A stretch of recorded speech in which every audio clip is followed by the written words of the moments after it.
बारिश हुई है। इधर मेरे भक्तों बताया है कि वो 7 दिन तक बराबर बारिश हुई, लेकिन इतनी बारिश का पानी गया कहाँ। बरसों के प्यासे अगस्त मुनि बैठे थे, सारा का सारा पानी पी गए। कुछ विद्वान तो ये कहते हैं कि गोवर्धन पर्वत इतना गर्म हुआ कि जैसे ही उस पर बूंद गिरती है तो वो बूंद भाप बनकर के उड़ जाती है। भगवान ने जब अपनी छोटी उंगली पर गोवर्धन को धारण किया तो मैया जसोदा कहने लगी, अरे बाल बालो तुम कितने निर्दयी हो, हमारे लाला पर थोड़ी सी भी दया नहीं आती, थोड़ा थोड़ा सारा लगा दो तो थोड़ा मेरे लाला को आराम मिल जाए। आज भैया मेरे इधर 7 दिन तक बराबर बारिश हुई, मेघ हार करके चले गए। इंद्र भगवान के पास पहुंचे, कहने लगे महाराज बराबर 7 दिन तक बारिश की, लेकिन गोकुल वृंदावन वालों का कुछ भी नहीं हुआ। देवराज इंद्र घबरा गया, भगवान कन्हैया के पास में आया तो देखा मैया जसोदा लाला को गोद में लिटाए हुए, जिस उंगली पर जिस हाथ पर गोवर्धन धारण किया था उसी बाह को दबा रही है। इंद्रदेव ने आकर के हाथ जोड़े और प्रार्थना मांगी, करने लगे, कहने लगे प्रभु मुझे क्षमा कर दो, मुझसे गलती हो गई, मैं नहीं आपको पहचान सका। इधर मेरे भक्तों इस प्रकार से भगवान कन्हैया ने गोवर्धन की पूजा करवाई है। अब इसी के आगे देखते हैं मेरे भक्तों, भगवान ने कई अनेक लीलाएं की। उसके पश्चात कंस बड़ा ही दुखी हुआ, कितना सारा प्रयत्न किया लेकिन फिर भी उस अहीर के छोरे का कुछ भी ना हुआ। विचार करने लगे क्या करूं।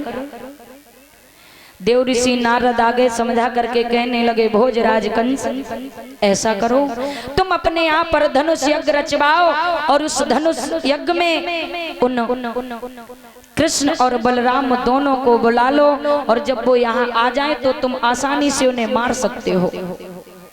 कंस ने अक्रूर जी को बुलवाया। अक्रूर जी को बुलाने के बाद एक पत्र लिखा और अक्रूर जी को दे दिया, कहने लगे जाओ कृष्ण और बलराम को बुला करके लाना। अक्रूर जी समझा करके कहने लगे हैं ओरे दुष्ट, ओरे नीच, ओरे पापी, तुझे नहीं मालूम यदि कृष्ण और बलराम यहाँ आए तो तेरी मौत निश्चित है। उस समझा करके कहने लगे सुन,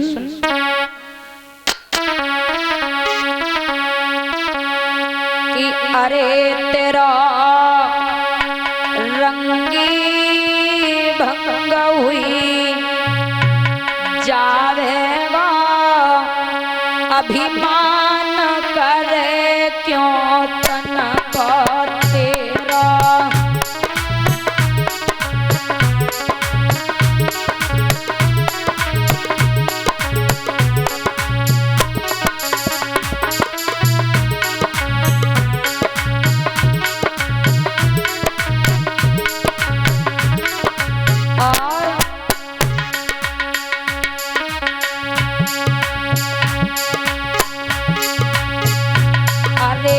पाँच दिना के पूतना मारी, 5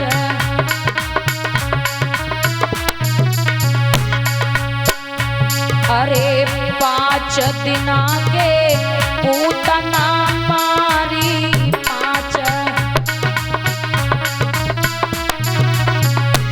अरे मारे बड़े बड़े बलदारी,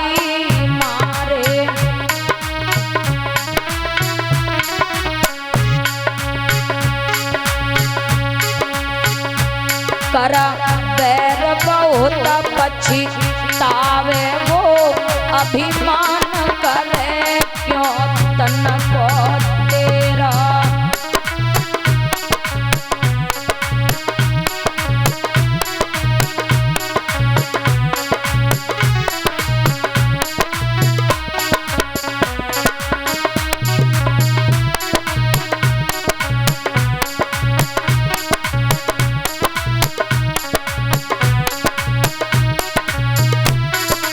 कहने लगे तो नहीं मालूम 5 दिन की अवस्था में पूतना जैसी राक्षसी को मार दिया। ना जाने कितने बड़े बड़े राक्षसों को मारा है, अकासुर बकासुर तृणासुर शक्तासुर, ऐसे ना जाने कितने राक्षसों को मार दिया। और तू नी कन्हैया से बैर पाल रहा है। ओरे अभिमानी सुनो,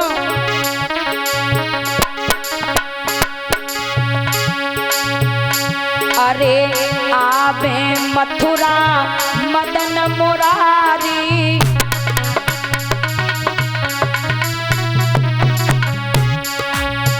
ओरे पापी तेरी होएगी खुआरी।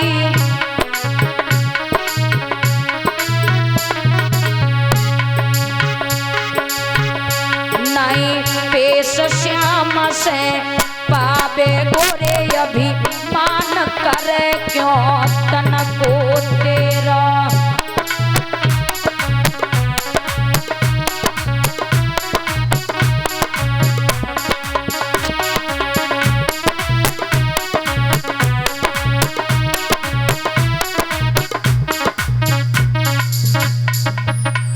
कहने लगे, ओरे पापी तुझे नहीं मालूम, यदि मथुरा में कृष्ण और बलराम आ गए तो तेरी मौत निश्चित है।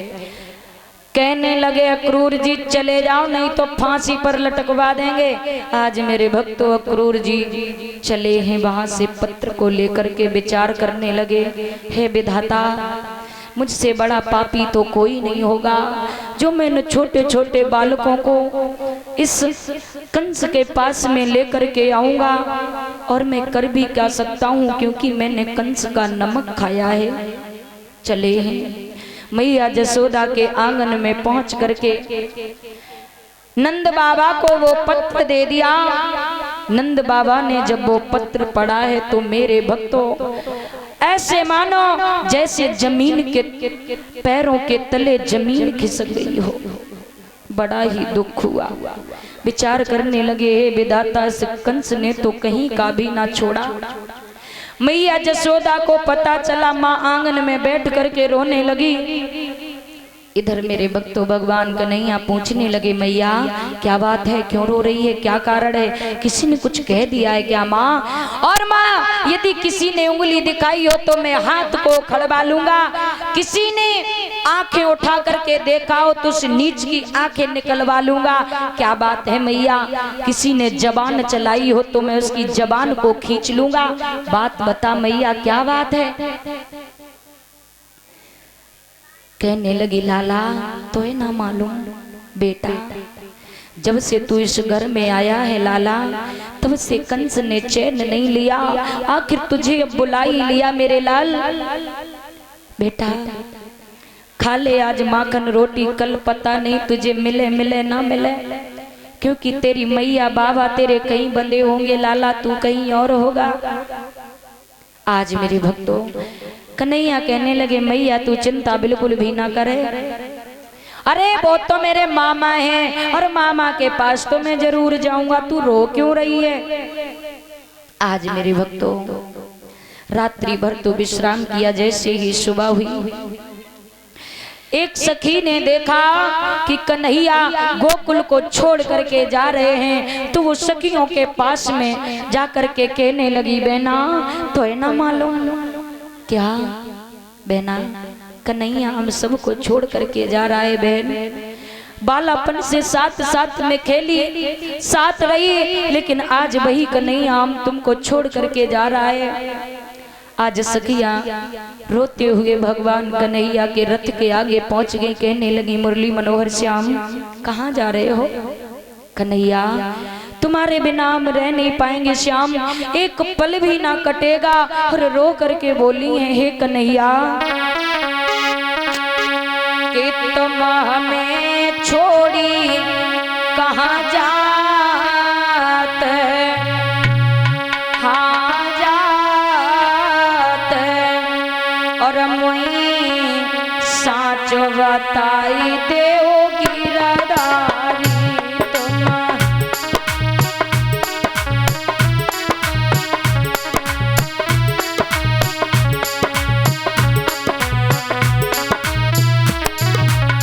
कन्हैया अरे तो बिन मोहन नहीं रह पाऊं, तुम बिन अरे नहीं तुम बिना खाना खाऊं नहीं। कन्हैया मोए तुम बिन कछु न सुहात, हाँ सुहात मोई साच बताई देओ गिरधारी।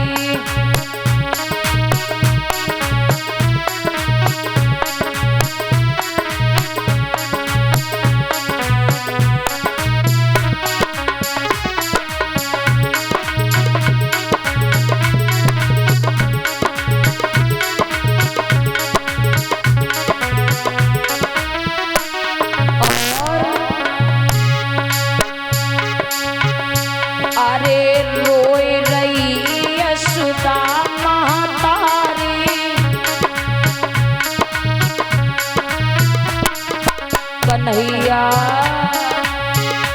अरे रोई रही यशोदा महतारी।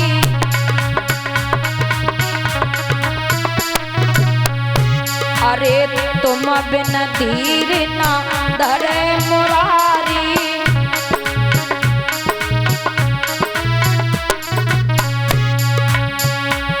तुम रथ में बैठी कहाँ जात हो जात, मोई साच बताई देओ गिरधारी।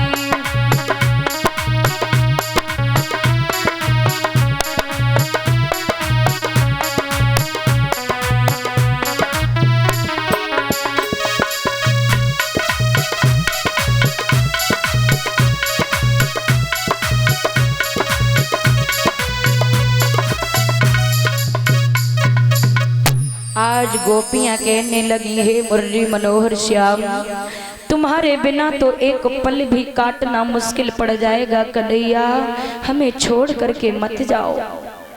श्याम कहने लगे हे गोपियों रो नहीं, मैं आज जा रहा हूँ, कल रुकूंगा और परसों लौट करके वापस आ जाऊंगा, रो नहीं।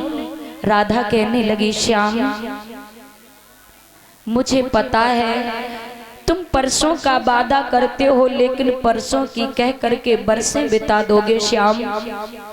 और तुम्हें नहीं मालूम है कन्हैया, तुम्हारे जाने के बाद ये वृंदावन वृंदावन जैसा नहीं लगेगा। भगवान समझा करके बोले हैं गोपी और रो नहीं। दाऊ भैया कहने लगे श्याम राधा मेरी बात सुनो, आज जा रहे कल रुकेंगे, परसों पक्का लौट करके आ जाएंगे। आज मेरे भक्तों भगवान कन्हैया रथ पर सवार हो गए। राधा सामने पहुंची कहने लगी श्याम मैं ये जानती कि तुम मुझे छोड़ करके चले जाओगे तो कन्हैया मैं तुमसे प्रेम नहीं करती। आंखों में आंसू भर के बोली है कन्हैया कि तेरे नप नप जोड़ूं हाथ और श्याम मोई ले चलियो मथुरा का।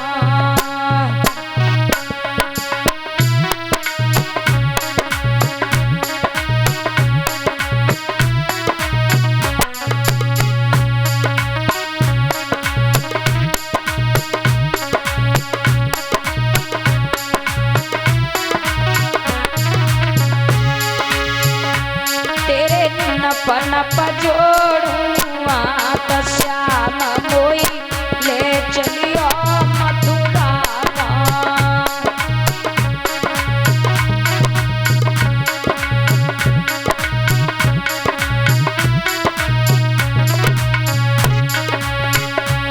अरे बालापन से संग तेरे खेली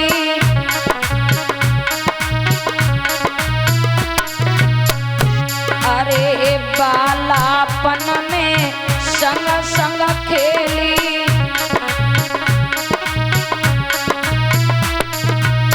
क्यों मोई करी रो आज अकेली।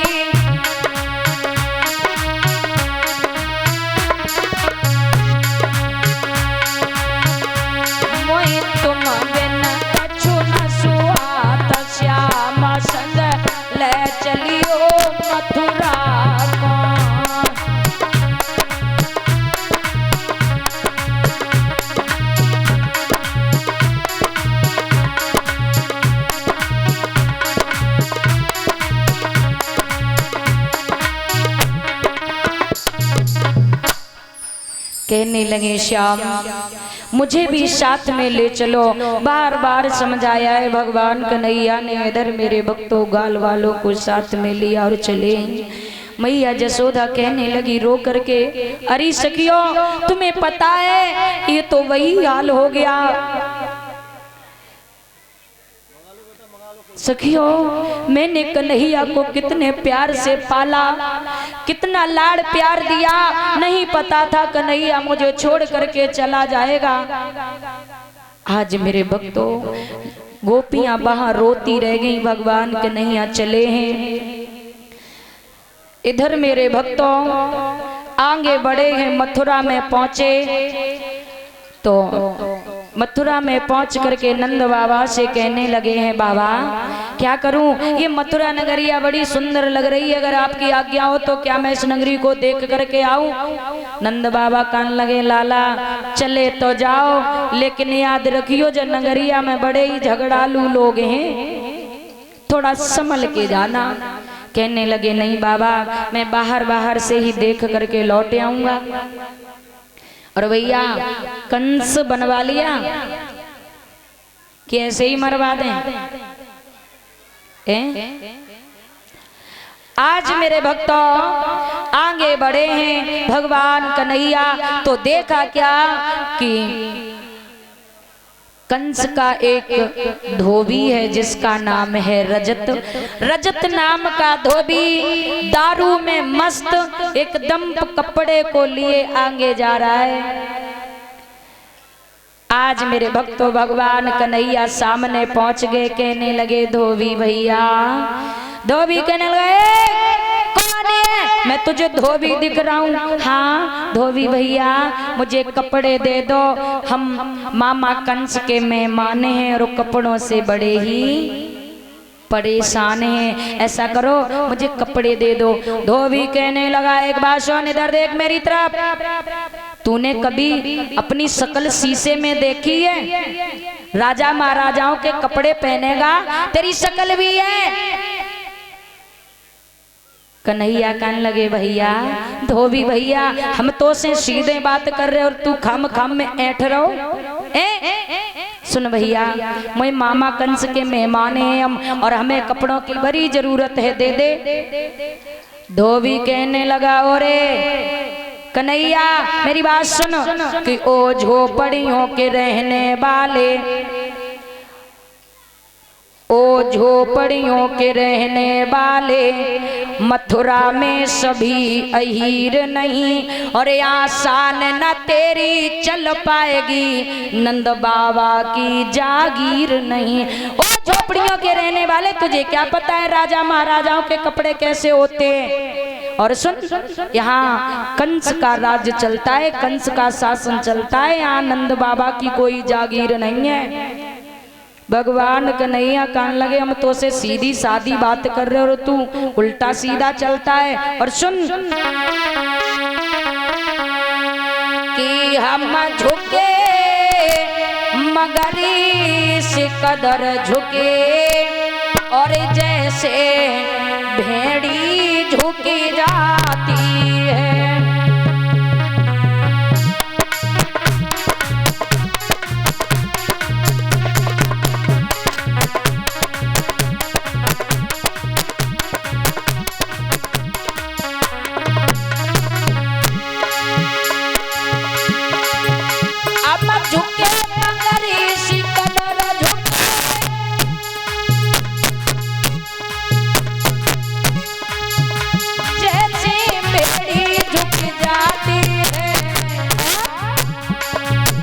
हम उभरे तो ऐसे उभरे जैसे ज्वाला उभराती है।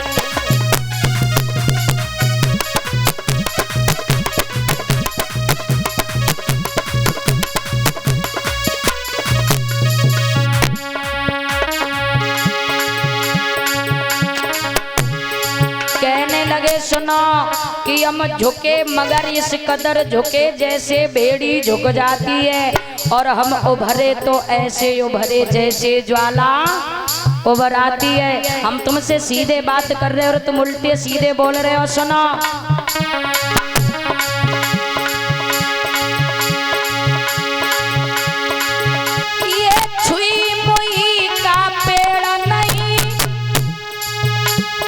भैया ये छुई मुई का पेड़ नहीं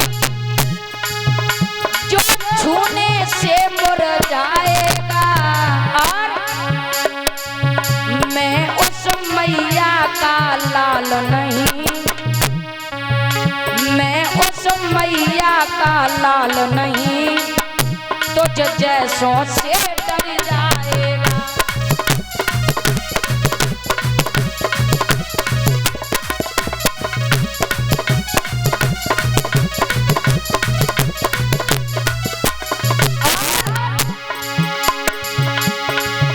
मैं सीधी साधी बात करूं, सुन रहे हो कि ना? मैं सीधी साधी बात करूं, तू उल्टा सीधा चलता है। मेरे इन मीठे वचनों पर नालायक जहर उगलता है।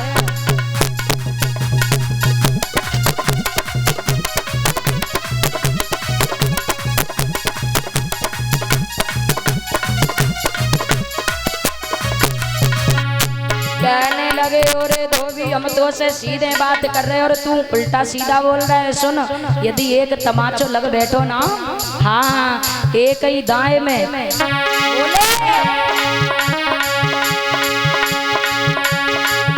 अरे आगे बढ़ के कृष्ण ने बाके दयो तमाचो मारे, अरे आगे बढ़ के श्याम ने बाके दियो तमाचो मारे, तो भी तो सुर पड़ी गया, सुनियो बात हमारी।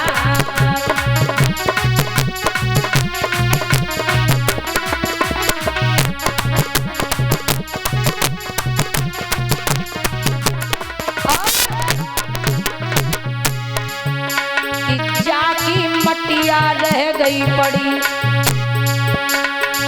जाकी मटिया रह गई पड़ी कि हंसा